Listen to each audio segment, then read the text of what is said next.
Hello, welcome to Endemic Times. My name is Amira. This is a continuation video on a series that I'm doing on the global food crisis and how the war in Ukraine is affecting both the global economy and the food supply, but also how it is directly affecting already underdeveloped nations that are struggling. This video will be looking at Somalia and how this crisis is affecting that country in particular. If you want to see the other videos related to this, I'll link the playlist at the end of the video. So let's get started. In Somalia, there are 563,000 people displaced by the drought that has occurred this year, and as many as 3 million Somalis have been displaced by tribal and political conflicts and the ever-growing threat from the terrorist group Al-Shabab. The worst drought in 4 decades is imperiling lives across the Horn of Africa, with up to 20 million people in Kenya, Ethiopia, and Somalia facing the risk of starvation by the end of this year, according to the World Food Program. Russia's invasion of Ukraine is exacerbating the situation, cutting off most of the wheat imports that Somalia depends on, and sharply increasing the prices of fuel, food, and fertilizers. As discussed in the other videos in this playlist, you will see as the increases in prices continue to rise, fertilizer becomes more expensive, crude oil continues to be expensive, it's pricing out farmers, it's pricing out small farm producers, and in countries like this where imports are extremely necessary to the livelihoods of so many people, this increase in costs for everything is having very serious effects. 7 million of the country's estimated 16 million people have acute food shortages. Since January, at least 448 children have died from severe acute malnutrition. Aid donors that are focused on the war in Ukraine and the coronavirus pandemic have pledged only about 18% of the 1.46 billion needed for Somalia. This is very similar to the humanitarian needs in Yemen as well as Ethiopia.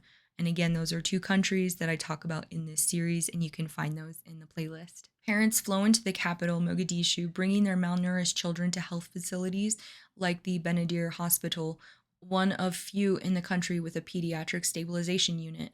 The beds on a recent visit were packed with bony babies with scaly skin and hair that had lost its natural color because of malnutrition. Many of the children were also sick with illnesses like measles and were being fed through nasal tubes and needed oxygen to breathe. Mothers sat in the corridors, slowly feeding their children the peanut-based paste used to fight malnutrition. The price of this life-saving product is projected to increase by up to 16% because the war in Ukraine and the pandemic, which made ingredients, packaging, and supply chains more costly. Sadly, I think this information just kind of speaks for itself. This is heartbreaking that food supplies and costs and supply chains are making a life-saving product for children that much more difficult to obtain in countries that need so much support. And they need that support because of so much foreign intervention. I'll just leave it there. The United Nations estimates that almost 900,000 Somalis live in inaccessible areas controlled by the Shabab, though aid workers believe those figures are higher. Somalia imports over half of its food, and the poor in Somalia already spend 60 to 80% of their income on food. The loss of wheat from Ukraine, supply chain delays, and soaring inflation have led to sharp increases in the prices of cooking oil and staples like rice and sorghum. Over 3 million herd animals have perished since mid-2021, according to monitoring agencies, and the drought is also straining the social support systems that Somalis depend on during crises. And experts forecast that the upcoming October to December rainy season will most likely fail, which is going to push the drought into 2023. The predictions are very worrying, and analysts that are looking at it say that deteriorating conditions and the delayed scale up in funding could mirror the severe 2011 drought that killed about 260,000 Somalis.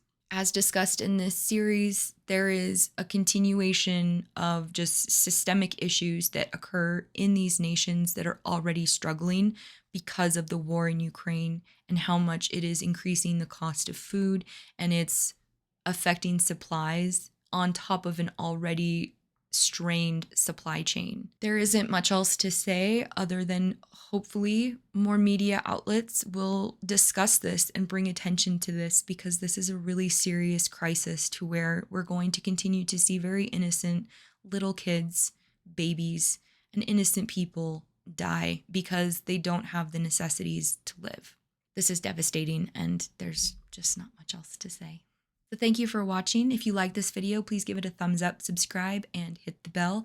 And if you'd like to see more of this series, I have a playlist linked right here. Stay safe, take care, and remember to be kind to each other.